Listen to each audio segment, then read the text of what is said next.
So the biggest concern once you do have a radiological release is, well, there are two isotopes of major concern. One is iodine-131, and this is not that persistent in the environment. It only has a half-life of 8 days, meaning it'll be pretty much gone in 80. But it's the concern because of the way it's metabolized by the human body and concentrated in the thyroid.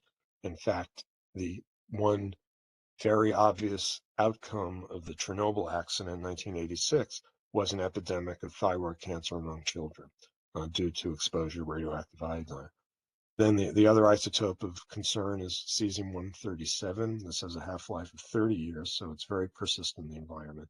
And this is the reason why there's still an exclusion zone around Chernobyl and around Fukushima today, because it essentially makes the environment radioactive, increases the background dose rate, and potentially makes areas uh, uh, uninhabitable. Next slide, please.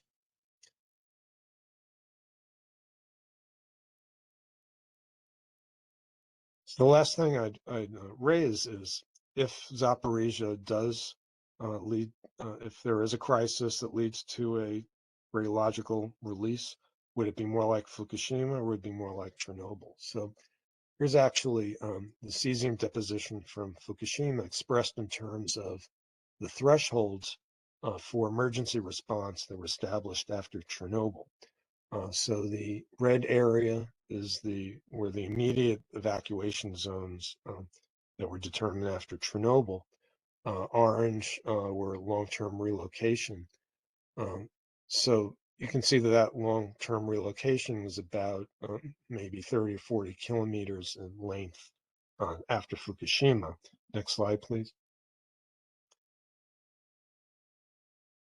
Whereas after Chernobyl, it was probably about 10 times greater extent of those zones I was talking about. And Chernobyl released approximately 10 times as much of these critical isotopes I was talking about, iodine and cesium, and that did translate into a larger area. But that again was due to a number of factors that were unique to Chernobyl that you would probably not see at Zaporizhzhia, because Zaporizhzhia being a light water reactor, if it experienced a station blackout, you would expect probably a pattern of release closer to Fukushima. But that isn't to say that, next slide, please.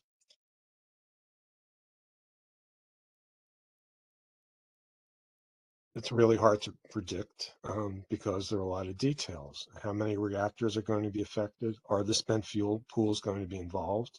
What is the extent of the damage, and what is the timing of containment failure?